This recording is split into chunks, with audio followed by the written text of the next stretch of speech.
We begin the morning rush with an update on the Hermit's Peak Calf Canyon fire burning near Las Vegas. That is also on track to be one of the largest wildfires now in the state's history.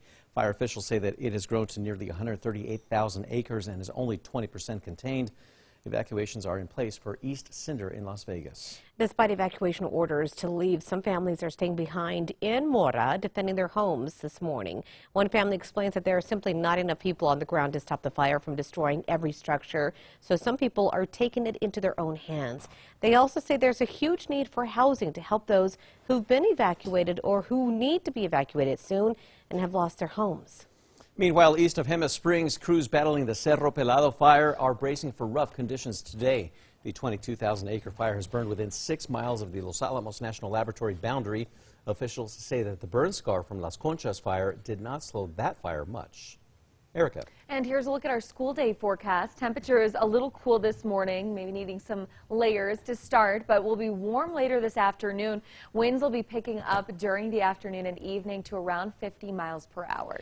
Also new overnight, Albuquerque police are investigating a vehicle versus pedestrian crash. Police say around 9 o'clock last night, officers were called to the area of Montgomery and Monroe about the incident.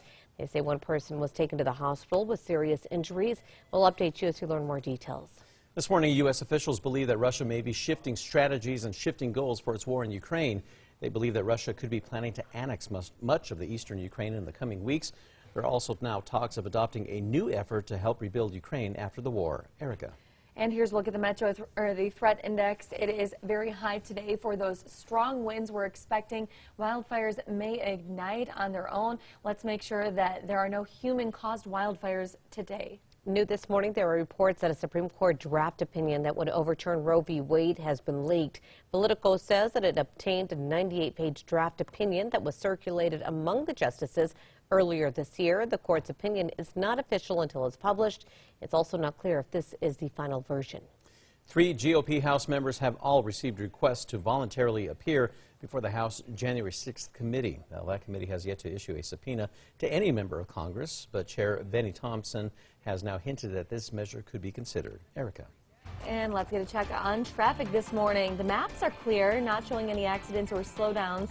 But here's a look over the Big I. Things are definitely picking up. Lots of cars heading towards the Big I this morning. There is a new record holder in college baseball over the weekend. Tennessee's junior relief pitcher Ben Joyce threw a 105.5 miles per hour pitch, the fastest pitch in college baseball history. This would also have broken the major league records. Time now for the 5 facts. At number 5 this morning, a New Mexico artist is celebrating a big accomplishment. Frank Velasquez, he has a passion for street photography, telling the hard stories of people who have lived troubled lives. And now his portrait of the Gallegos twins is now hanging in the world's largest museum in the world. That is the Smithsonian National Portrait Gallery. It's part of the Outwin 2022 American Portraiture Today exhibit. Number 4, we're learning more information this morning about the 28-year-old man who was shot and killed by Albuquerque police officers. State police said the APD shooting in April began as an armed carjacking when the officers spotted the stolen BMW. They say the driver, John Withers, first sped off, then started running. That's when he fired shots toward officers. They fired back, killing him. And at number 3 this morning, the Hermit's Peak Calf Canyon fire is now the size of Albuquerque, putting it on track to be one of the largest in New Mexico history. Fire officials say that it's grown to nearly 138,000 acres, and at last check it was only 20% contained. It is getting close to reaching the size of the destructive 2011 Las Conchas fire, which scorched 156,000 acres. Crews fighting the blaze yesterday say that they were able to maintain the lines protecting Mora. And at number 2, it's going to be a windy day. We'll see those winds picking up, though, not until the mid to late afternoon, and the evening is going to be the windiest time of the day. We'll see gusts up to 50 miles per hour. Finally, number 1, more evacuations could be coming for the Hermit's Peak Calf Canyon fire. Evacuations already in place for the East Cinder in Las Vegas. People who were evacuated to a middle school gym in that area now being evacuated again. The Red Cross has also opened up a shelter in Glorieta.